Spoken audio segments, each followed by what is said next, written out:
Creo que todos nosotros luchamos con muchas cosas en nuestra vida y aún por más que queremos funcionar bien o trabajar de la mejor manera respecto a las personas y respecto a nuestra relación con Dios, siempre vamos a tener factores que están ahí afectándonos. Y quizá hay situaciones que hemos tenido por mucho tiempo, hay faltas en nuestra vida o deficiencias, pero la palabra correcta para esto es pecado.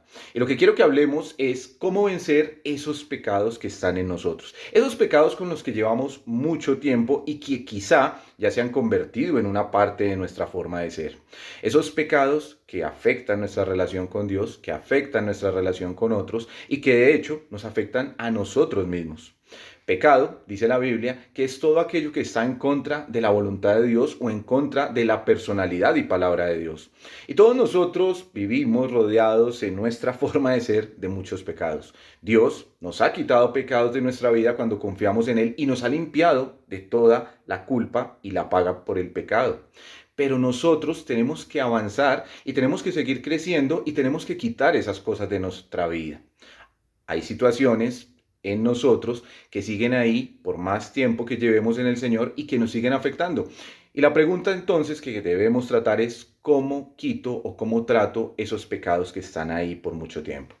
Lo primero y el primer paso que tenemos que tener en cuenta y que quizá es el paso más importante, y es más importante porque sin ese paso no podemos avanzar en los siguientes, así que el primer paso que tenemos que tener en cuenta nos lo dice la palabra de Dios en Proverbios 28, versículo 13.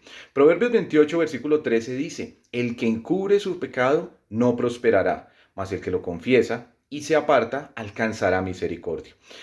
Esa frase que aparece allí en la palabra de Dios es quizá el primer paso que tenemos que dar y dice, el que encubre su pecado no prosperará. Lo que nos está enseñando por medio de este proverbio es que necesitamos reconocer nuestro pecado. No podemos seguirlo encubriendo, no podemos esconderlo o no podemos pensar que no está, sino que tenemos que reconocerlo.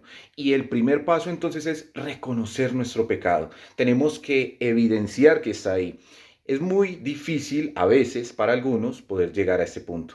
Normalmente nosotros queremos esconder nuestro pecado, no queremos reconocer que fallamos y tenemos que entender algo que es reconocer. Nada se va a poder cambiar si no reconocemos lo que está en nosotros.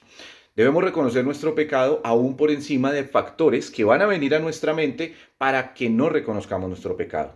Normalmente podemos llegar a negar lo que hicimos. Y creo que lo principal, lo primero que muchas veces es negar que es pecado. No, no es un pecado. No, no estoy mal. No, mire que no. Y no considerar que lo que hacemos está mal.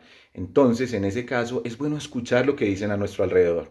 Quizá las personas con las que vivimos, las personas con las que convivimos, las personas que más nos conocen, son las que nos van a reiterar a veces esas cosas. Quizá nos van a decir, tú tienes tal problema. Tienes que dejar ese problema con la ira o con tantas cosas que pueden pasar en nosotros. Debemos escuchar y no negarnos a la realidad de que sí hay pecado en nosotros. Segundo, no debemos justificarnos. Tendemos a justificarnos por lo que hacemos. Tendemos a decir, bueno, sí, sí tengo ese problema, pero es que lo hice en respuesta a lo que hizo otra persona. Así que no debemos justificarnos. Y tercero, tampoco debemos culpar a otros. A veces tendemos a culpar a los demás por las cosas que hacemos. Y son tres factores que siempre van a aparecer en la vida de los creyentes para que no reconozcamos nuestro pecado. El salmista David o el rey David clamaba a Dios diciéndole, déjame ver mis pecados que me son ocultos. Y debe ser una oración para nosotros decirle al Señor que nos ayude a entender y a ver esos pecados que están en nosotros, que a veces no discernimos, no los vemos, pero que están ahí y afectan a otros y nos afectan en relación con Dios.